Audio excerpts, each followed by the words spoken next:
Halo, jumpa kembali dengan Iwan State 31. Ya, beginilah guys, kali ini saya akan membawa anda semua saudaraku untuk melihat dan menyaksikan rumah-rumah adat Provinsi Sumatera Selatan Palembang ya. Karena di Palembang ini banyak berbagai kabupaten ya. Ya mungkin kita akan lihat rumah-rumah limas, rumah adatnya satu persatu. Ya walaupun belum lengkap, tapi setidaknya kita tahulah bentuk-bentuk ornamen dan arsitektur dari rumah-rumah adat Palembang. Yuk, mari kita lihat satu persatu. Rumah adat Lahat, yang mana ciri khasnya disebut rumah bagi di Kabupaten Lahat, yaitu memiliki atap runcing mirip seperti tanduk atau membentuk pelana kuda. Namun atap ini tidak begitu runcing jika dibandingkan dengan atap rumah adat Toraja. Atap rumah bagi di sini memanfaatkan bahan-bahan yang disediakan oleh alam, seperti ijuk atau pohon aren. Dan jika ada anggota keluarga dari garis keturunan laki-laki akan menempati bagian depan, sedangkan untuk perempuannya akan berada di bagian dalam. Dan satu lagi untuk keunikannya, rumah ini adalah tidak memiliki jendela dan hanya terdapat satu buah pintu kayu.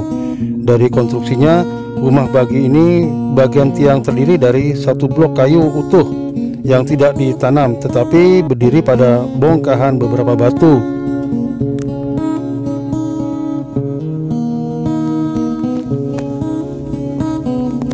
Nah, yang ini guys, ini adalah rumah Kabupaten Musirawas, yaitu rumah panggung yang diartikan sebagai rumah yang dibangun di atas permukaan air atau tanah dengan beberapa tiang penyangga.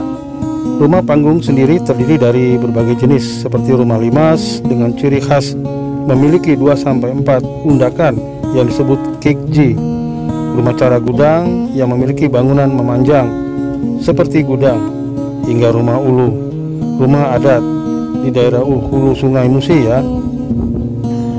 Rumah ini banyak kita lihat dan kita temukan di hulu Sungai Musi yang dibangun dengan mengikuti ulak-ulak atau artinya pusaran angin.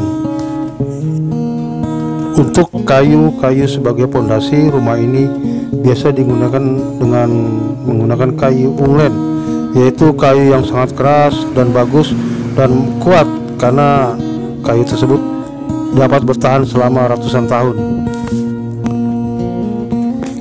Sedangkan dinding, lantai, jendela, dan pintu terbuat dari kayu tembusu. Kayu-kayu ini pun juga sebagai kayu unggulan dari Sumatera Selatan, dan ini juga digunakan sebagai bahan mebel seperti lemari, hias, bingkai, meja, kursi, dan ukiran-ukiran lainnya. Nah, sekarang kita ke anjungan rumah adat guys, yaitu rumah adat Kabupaten Musi Banyuasin.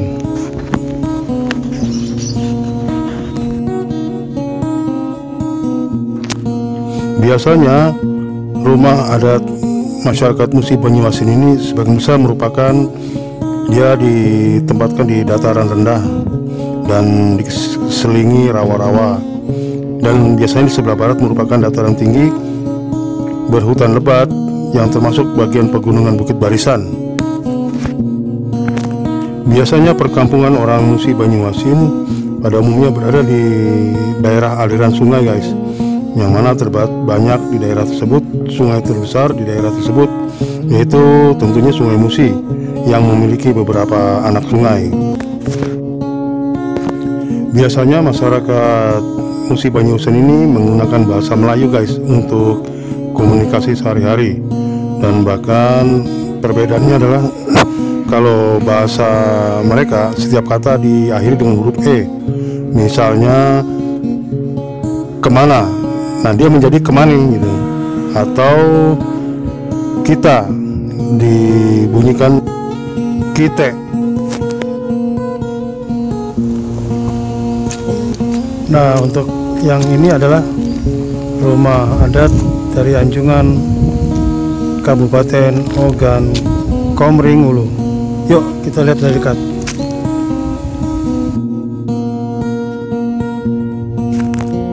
Ciri rumah untuk Kabupaten Ogan Komering Ulu yaitu pada rumah adat Komering ini adalah rumah yang berstruktur panggung, dan ini adalah ciri dari masyarakat yang tinggal di sepanjang sungai. Selain itu, relief dan motif yang ada pada ukiran-ukiran kayu di rumah adat Komering ini menggambarkan relief dari bunga atau tanaman.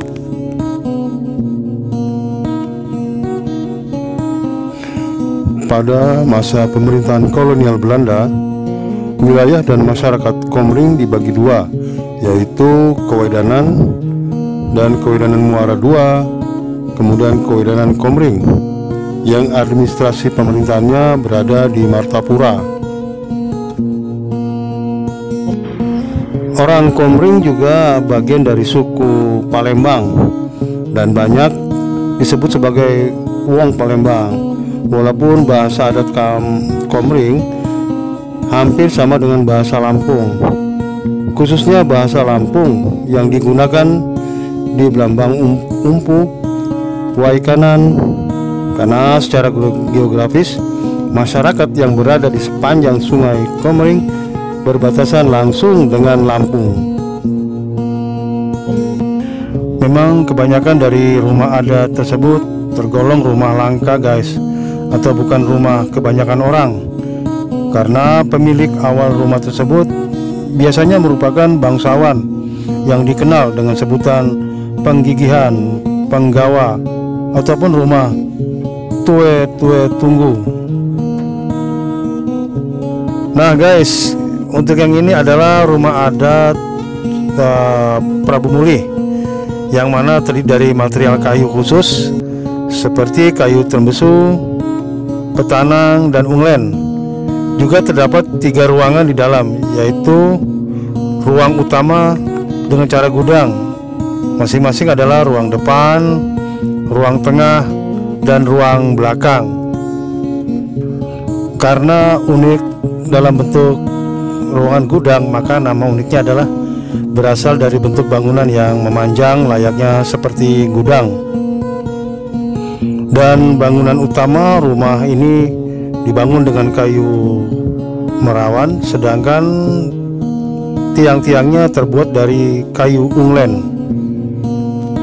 Di bawah rumah tersebut biasanya ada beberapa barang, yaitu blubur atau bilik padi, kemudian isaran padi, kemudian lesung, antang, selangan puntong, yaitu tempat kayu bakar, kemudian ambong, dan bubuh atau alat menangkap ikan, dan lain-lain.